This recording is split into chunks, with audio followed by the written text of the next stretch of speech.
I'm Dr. Guldal, for those of you that don't know me. It's crazy times. So that was a beautiful poem, beautiful reading, beautiful prayer, but we're going to start with one more prayer, if we may. So this morning, as I was looking at my notes, which we know I never really get to use, but helps my human self. Beautiful Indian chief came through that I've never met before. I've never been good at receiving the names of the guides that come, but he's beautiful and he's old, and the message was, the ancients and the ancestors are very excited for what's going to be revealed today, because it's a new way of expanding consciousness. And then he promised that he would take over. Like, great, thank you. So with that, let's center ourselves one more time. We're already centered, let's stay centered. Open our minds and our hearts as we ask Grandfather, all the grandfathers,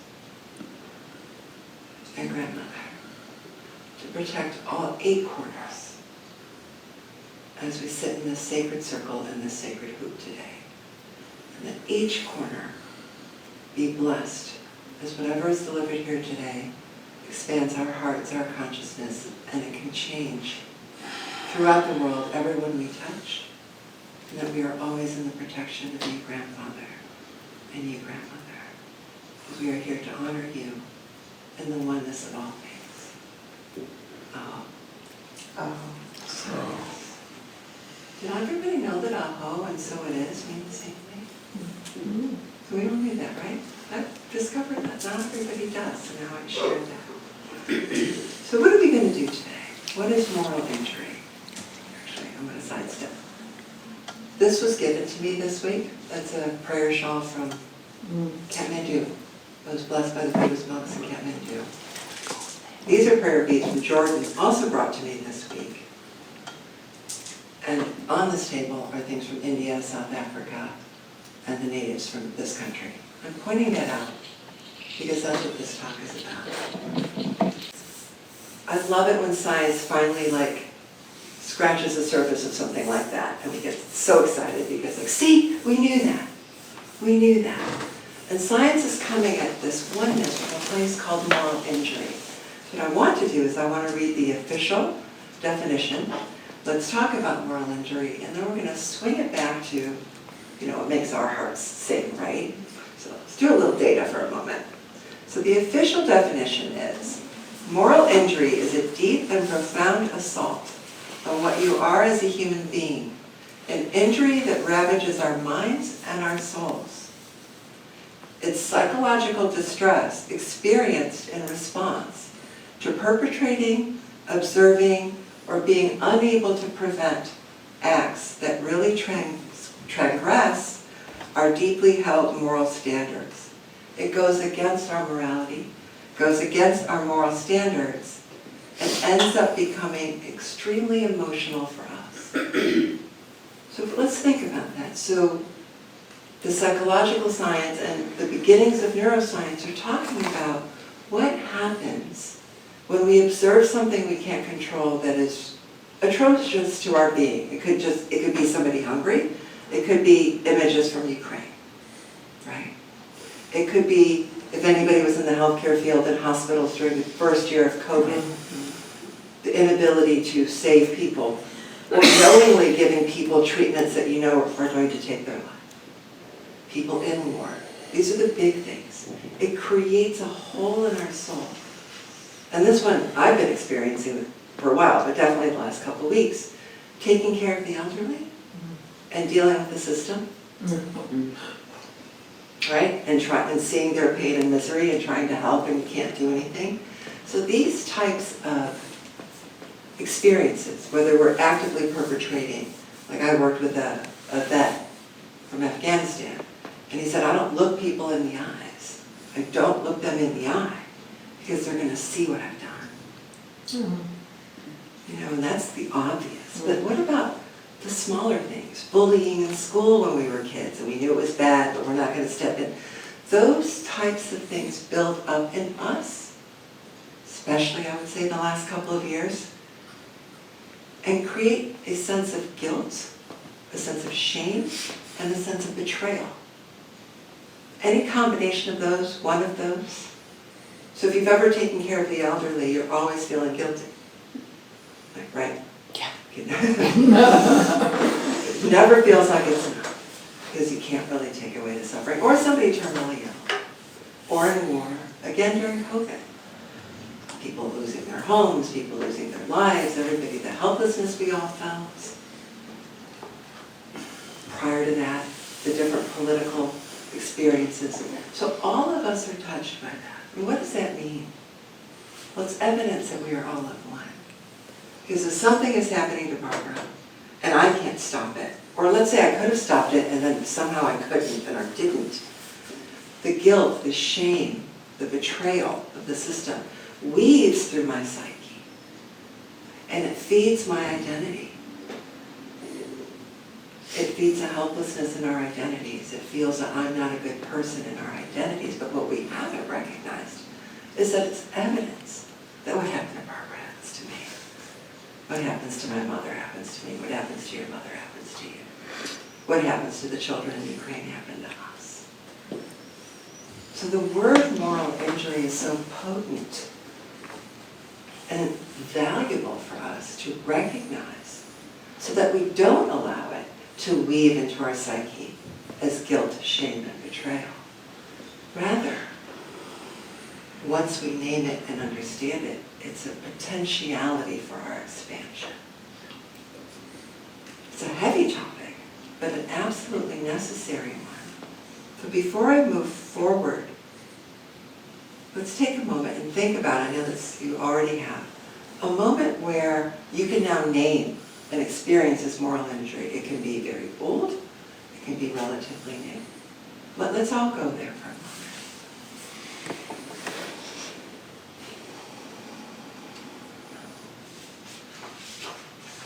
All right. Check in with your bodies. What does that feel like? What are the words that have come with this experience? Can you name them? Can you find them?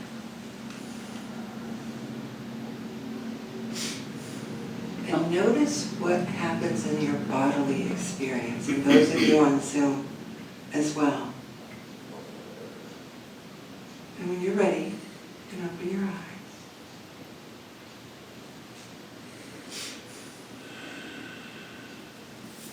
Actually, Cindy, I think we're going to ask people how that felt before we move on. I don't know if you need to do anything with your guy here. Do we have a name for this? We should name it. Zoomy. Zoomy. All right, Zoomy it is. Barbara says Zoomy. So anybody at home on Zoom, you can unmute yourself, or anybody here, can you speak to what that was like?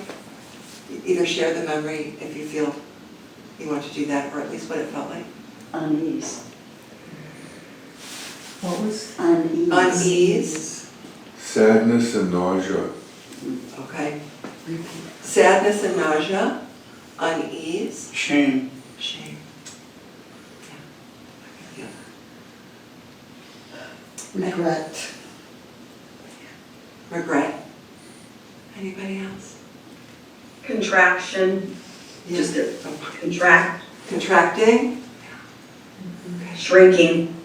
Feeling small. Feeling smaller. Yeah. Thank you. Somebody had typed a comment also into the chat. Oh, wow. Cindy, that's you. Thanks. Can't hear you. Maybe profound. Profound sadness and disappointment in myself, somebody wrote. Thank you. So you see, anybody else for a moment? So you can see. Well, I mean, I haven't, what, am I, We can hear you though, we can hear you. Anger. I didn't hear anybody mention that, but that's what came to my mind first off, and that just was kind of Yeah. tightness in my gut, like, I'm angry, but it's also at the same time kind of a limiting, narrowing feeling where, but mainly, yeah, anger when I feel the examples of moral injury that I thought of. I just, I want to fight back. I want to fix it. You've done me wrong, and I'm going to get even. It's amazing, isn't it, how until this moment, most of us or maybe all of us have never really understood that, right? Like we carry this, it's woven into our psyche, and yet that was an injury to our soul. So in the language of our ancestors of this country, of the Native Americans, as well as other indigenous beings, that's why we do soul retrievals. Because they say, if you don't go back within 24 hours to that moment of trauma, it's a trauma. We're talking about a trauma. If we don't go back to that moment of trauma within 24 hours, the indigenous people have always said, we leave a piece of our soul there, in that time and space. And therefore, white men look like ghosts by the time they're 40 because they've left so many pieces of their soul in different time spaces in the universe. So we get a chance to do that today from a new perspective, from a perspective of moral injury. That injured my moral soul. And, wow, I speak of oneness. That's evidence that it is oneness. It wouldn't hurt like this. We wouldn't have all such intense responses if that were not true. You know, the great Hindu guru Sai Baba says, in every butterfly flap, every rustle of the leaf, every sound of the stream, it is I, God. Same thing here. Somebody hurts another, and we are witness in some kind of way. Or, I should have stayed another 20 minutes with my mother, but now I'm guilty. But I was there 8 hours, but it wasn't enough. Like I should have stayed another 20 minutes. So now I have guilt. Why? Because I can't ease the suffering, right? Or I can't get the system to give her an MRI and it takes 7 days and she cries that many hours. You know, these things. So while we're still in this state, these are very powerful beads, by the way. I'm going to pass them around. Yeah, I've never done that. Okay. Pass them around. We'll send the energy to those of you in Zoom. While we're in this space, we're going to do a couple of psychological tools. Because I think it helps to have spiritual tools and bodily psychological tools. So are we all still feeling what we're feeling?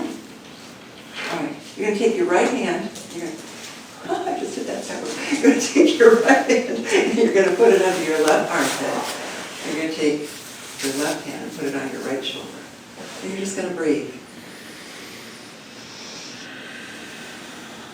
And what you're going to notice is it gives you a moment of separation.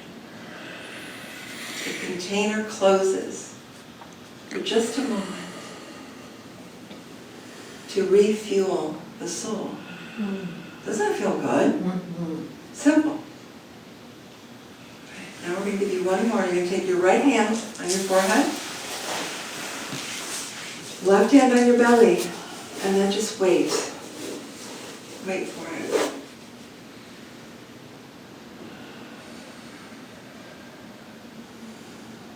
Now you can hold that, and I'm going to speak.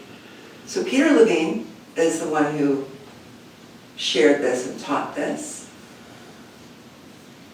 He's been amazing in the field forever. He's in his 80s now. What he didn't teach, but I believe he knew, was these are God's hands. Right? Because I am God.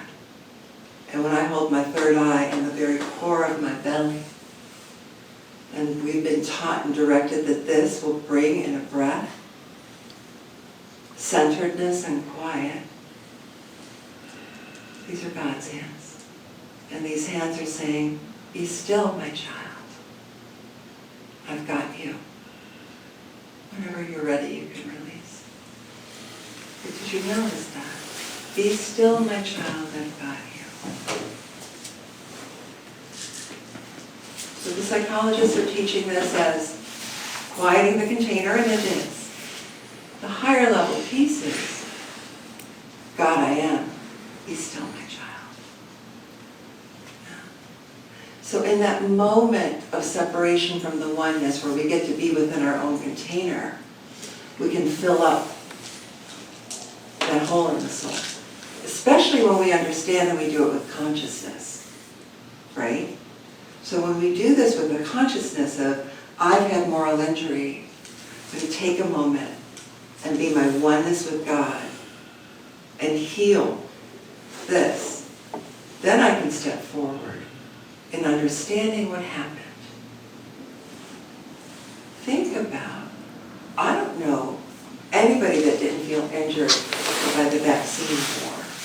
You should, you shouldn't, you're a good person, you're a bad person, and the judgment that came. Didn't matter what side. Doesn't matter where Roe v. Wade stands, whether it's law or not law, somebody's feeling morally injured by the law. This will not go away.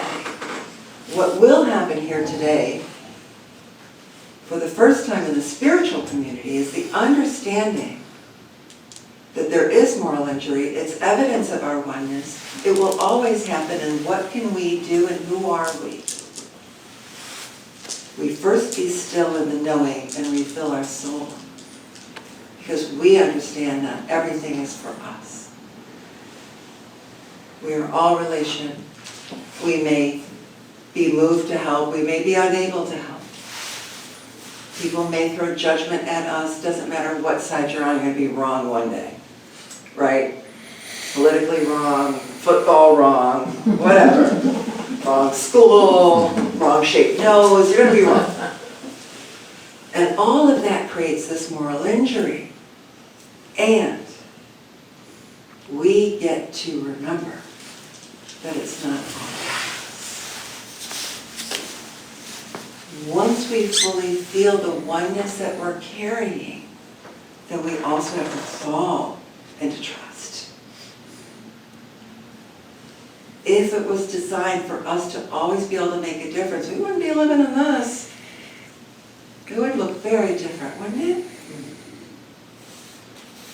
We don't always understand the whys. We could see this is wrong, this is bad, this person's been hurt. It hurts my soul because I am of God, I am good. I have a good moral soul. I don't want that to be. And I can fall into trust and faith. How? First, comfort and soothe me. Second, a prayer. I was taught that if I see a dead animal on the road or a wounded this, my job, if I have shown that, my job is to pray for the soul of that animal. That's why I was shown that. I believe this translates to this as well. If we are in a position where guilt, shame, and betrayal through moral injury has touched us, first we soothe and comfort in trust of knowing. And we say a prayer. This is not for me, may it be healed. I did the best I could. I did the best I could. If it were meant to be different, God would have intervened. What did Jesus say on the cross? If I were meant to be saved, God would send his angels. That is what we are supposed to do. That's what heals our soul.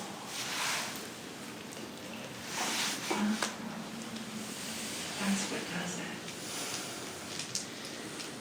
And from there, maybe we can celebrate that this expansion will actually change how moral injury lands in us, therefore our loved ones and people we touch.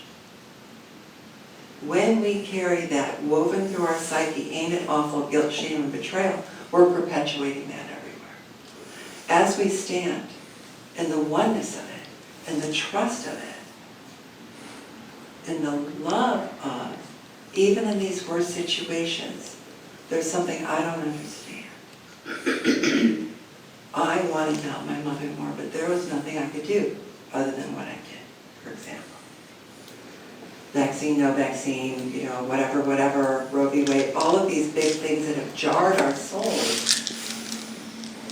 I had clients coming into my office screaming, anti-vaxxers are killing it, like the anger, and God bless her soul, she died a week later. It was like, my God. How to not let that penetrate, but instead be, that can hurt me, and I can just love you back. I'm control, but I'm definitely one with this. Will I perpetuate it? Will I heal it within me? Because remember, if moral injury can happen, then when I heal myself, what's happening? Other is being healed. It doesn't work wrong way. It can't. No. So as I heal me,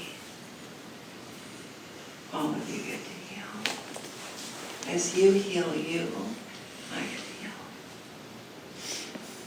And because we come to places like this and we meditate and we pray, we've actually taken on the baton. You know, all of us, as light workers in some way or another. To know these things, grasp these things, live these things. When you ever feel those things that you mentioned today, all of you, guilt, shame, betrayal on top of it, when you feel those things, immediately understand your soul has been injured. How does that feel? Isn't that just relieving? Incredibly relieving. So whatever your favorite thing is, prayer, chanting, deep breaths, that's what we're going to do. So let's do an exercise of healing, and then we'll open the floor. Everybody, nice close. By the way, how are those beads? Powerful, huh? Oh, it's a thrill to receive those. Okay. Let's just release. Oh, they're all here helping. Very happy. Drums are beating. We are all relation. And the first thing is we are in relationship with self. We are in relationship with the divine source. And with each other. So just open your crown and let your higher selves and the divine beings that are here, and all of you on Zoom, wherever you are, let the divine beings clear you. Unweave the injuries in your soul. It's palpable in the room, it should be palpable at home. Your heart open.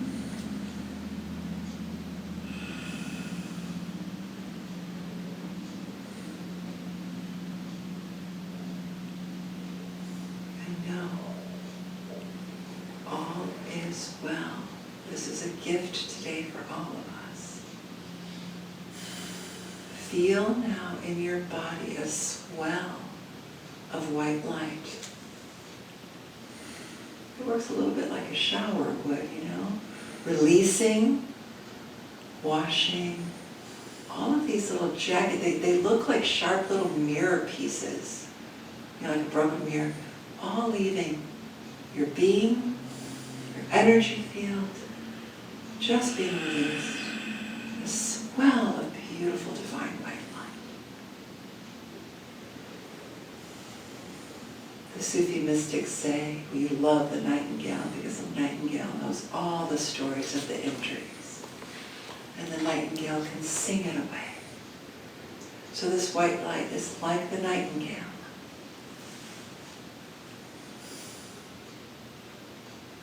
Filling, flowing, releasing.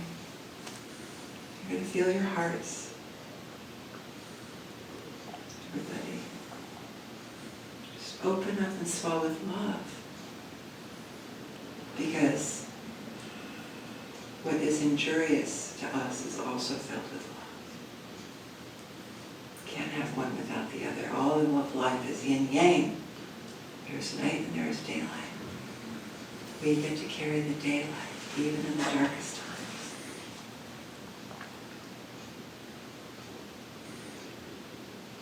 Now your throat. Feel your throat. We hold a lot of what we couldn't say in our throats, right? So feel the blue light swirling clockwise, gently collecting all the shoulda, woulda, coulda. And as it collects, it'll just kind of shoot out of your throat. It'll leave this room. It won't stay anywhere here to hurt anybody else. It'll just go. it'll dissipate. Same thing at home. Clockwise. Now as I move my hand, that is my hand around all of your throats. And you'll feel your third eye just opening. You're going to feel that pressure between your eyebrows. And feel your tailbone relax and get solid. And some of you will have emotion. Some of you will have peace.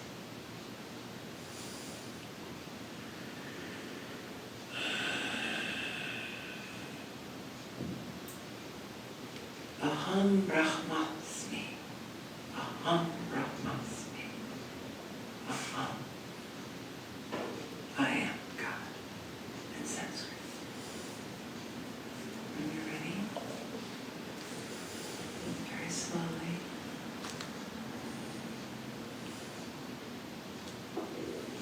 Take your time.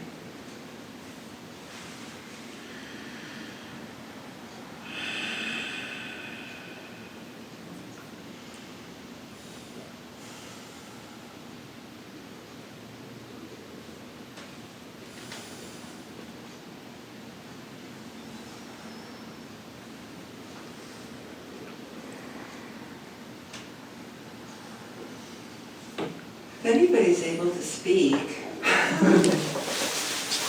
love to hear. You know, after we talk, we'll do a closing prayer. If anybody can talk, you reach out if you want to speak or put it in the chat. Mine will be going to the chat. So it occurs to me that in addition to healing myself,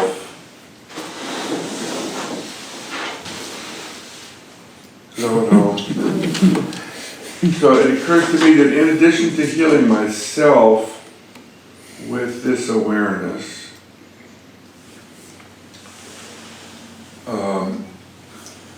I become more effective at doing something when I'm feeling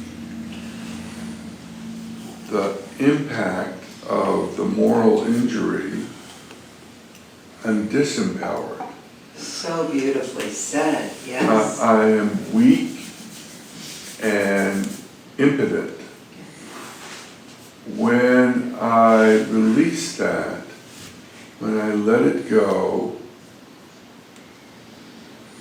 when I forgive it and forget it, I am empowered, inspired, and powerful. I still may not be able to fix the problem, but I am much more capable of doing something positive about it when I'm in that empowered state. Absolutely, so beautifully said. And also, if the it is in the past or out of our hands, we get to do something positive somewhere else, right? And that weaving changes from being soul ripping to, as you said, positive, empowered, and energized. I mean, if it is in the, it's okay. If it is in the past, I can at least say, okay, next time this happens, I can do X instead of Q. I can do something different that might be more effective. Absolutely, and in what you said, automatically there's forgiveness of self and other. Did all of you notice that there was this automatic forgiveness? That if we tried to forgive, maybe would not have happened. Too many variables as to why things happen that are not our control. What's in our control is this. And working from these places, right? Okay. Anybody else? Thank you. It was beautiful. At home? Here? Yes. Well, you know, it's amazing to me that sometimes when I think that I got all the triggers that triggered me figured out, well, something in the family happens that it brings back that shame, guilt, feeling like you're being watched, condemned. Oh, yeah. I mean, wow. Sometimes I just can't believe it. My family, one particular member of my family wanted me to be perfect. Couldn't cuss, drink, or smoke. And that I was being watched by some male god up there and being punished, and then if I thought a bad thought, I'd be thrown into hell. So that's a heck of a burden, you know, but I still find that I'm aware of that, but still it kind of comes in with certain family members, and I find myself reprocessing old stuff within myself that I had no control over, and to honor that and not hold on to it as long, which I don't, but it's still there. Do you feel that this today will help you?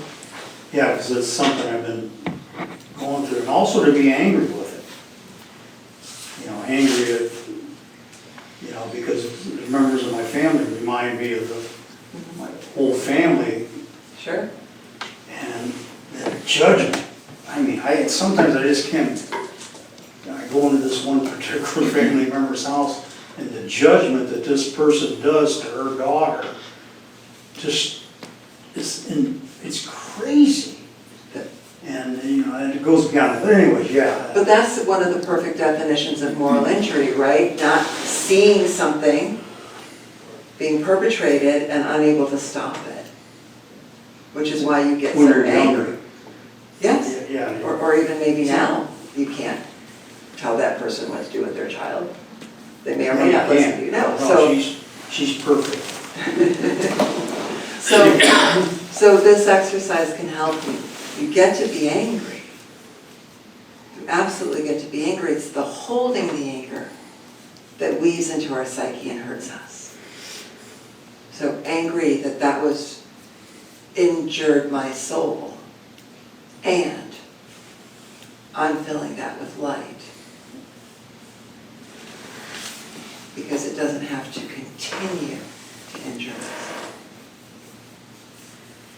And that's more than a thought. That's why we do the exercises. That's why we allow the feeling. Because the thought alone is never enough. How many times we try to talk ourselves out of feeling something? We still do it, right? We all know better, but we still do it. So I hope this helps you. Yeah, and what you say about the indigenous cultures, I've been around, when you know, nature, they didn't have that shaming, guilt, attacking young children, your work, you know, those kinds of No, they did not. They didn't have all that stuff, all They that did not. judgment, walking around on eggshells, and, you know, I should have did this and I should have did that. Well, the medicine The person. bodily shame too, right? Absolutely. So the medicine person stopped that immediately, because once people are still people. Once the judgments would happen within tribe, the medicine person would step in and do some kind of soul work to bring the light back in and the community back together. So it didn't last the way it's lasted in civilized world. Well, you know, knows the quotes. Thank you so much for sharing. Anybody else? When I was very, very young, like prior to kindergarten young, I had a bout with clinical insomnia. Like it was, I mean, I still remember my parents were beside themselves. And it was from watching, you know, little snippets on TV. At that time it was Africa, children in Africa, and just seeing them. And they couldn't eat, and they, like, it was just that helplessness. And when the gentleman at the beginning spoke about anger, that was immediately what I felt with, but it was stemming from the helplessness, like, you know, it was like secondary too, but that's what comes out first for me is like anger, like this should not be, there is enough in the world that everybody should have what they need, you know. And so, you know, at that time, my parents had no idea how to handle that, and, you know, so I had to learn kind of, and in my mind when I was younger, I you know, talked to God, you know, like, and so the way that I resolved that in my young mind was, you know, I can just, what is in front of me, and I will just always do my best at whatever's in front of me kind of thing. But when you use the words, and it was so simple, beautifully simple, this whole exercise and everything is, but when you use the words like interwoven into your psyche, like it made me, like I could visualize that, you know, even into my young self and inner child, like all of that, you know, just, it was so interesting then how simply that can be, you know what I mean? And thinking of that, and then what he had said too, exactly, like I just wanted to caveat exactly what he said, that is exactly like, it just resolved that helplessness feeling, I guess, that when he talked about empowerment and versus feeling powerless, it was that, like, you know, he articulated that really well. So I thank you for sharing that. It was really simply beautiful. It was just really beautiful. So. Wow, thank the guides. I didn't have any of that written down. Wasn't me, but I appreciate that I was able to be the vessel for that. You heard God. Just want to say that you heard God when you were praying because God said to you, what's in front of you? That was your higher self hearing God's voice and telling you what you needed to do. So just wanted to let you know. Anybody else? At home, anybody? John's twitching over. Oh, did you want me to share something? I will. Yeah, please. Actually, I want to see myself on the screen. Can I ask you, First of all, it's my first time I've been into your quarters, and I love the shining star above my head. So you probably won't move because he I was knows gonna ask him to move. Sure, that way. Project. When we did the exercise, I went through the traumas that used to trigger me, and I thought, I'm not being triggered. Oh, so going to see Guldal does work for me. Thank you. I mean, to have that, and all I kept hearing is forgiven, it's already done. It's no longer hanging on to me, so thank you. Oh, that's wonderful. See, I knew I needed you to speak. I paid him $5. You took $5 for that. Anybody else? Anyone at home? Any thoughts? Yeah. The one thing that I've noticed, and very much in alignment with what John said, I don't feel the emotion anymore about things that happened 50 years ago that were very, and the word is attached. That Buddhist of not allowing it to be attached has brought me such peace in my life. Not holding on to that and allowing it. I always remember this, they talked about, and I don't know if this was true or not, but the question was to Jesus, how can you not be angry? And the words were, I allow everything to move through me. I don't allow it to attach. And so I'm really working on that. And I find that as I do that, a lot of people know I had this experience with this tree, and not allowing the emotion to attach allowed me to hear the tree speak to me and to hear the words of wisdom that allowed me to have the freedom and to have that non-attachment to the pain and the suffering that I was feeling. It allowed me to let go of that, so. Beautiful. Thank you. Absolutely. And that is the idea, right? The whole plan is to come at truth in all of these different ways. It's like the seed, right, is the truth. That love is the answer, light is the answer, we are one. We are God, we are one with everybody. Everyone's path is their own for all of these reasons. Seed. And yet we're all this tree with all of these branches and leaves and all of these different ways in which we move with the wind. So when we can come at these truths with different languaging and new understanding, it's expanding. And as our consciousness expands, we are moving closer and closer to the light. More and more people don't have to live in that pain or the guilt or the shame. And as we do that, as we understand, there are things that are not for us to understand, you know. Then, what we're helping this earth plane expand to is everything we ever desired. And we get to participate in that. Here today, that happened. It's happened. And nobody will leave here exactly the same. None of us. So, anybody else? Oh, meeting in New Mexico. What, Michael? Scott. Oh, thank you so much. I'm on a 9-week road trip by myself, and it's amazing. And I've been crying so much as I've been driving across the country. And it's felt to me like I've been shedding old layers and healing old wounds, and this clarifies and reinforces for me what this process is like, as well as providing some other tools for handling it, and I really appreciate that. Thank you. You're welcome. I'm so glad you were able to join us. Me too. I'm glad it was helpful. Very much. I did hear this morning, which by the way was new. Like, they're always speaking to me before I talk, but I've had a really rough 10 days, so maybe that's why I was getting a little extra help today. But it was so clear, like, the joy that this was coming forward today and how much they wanted to help. Good stuff.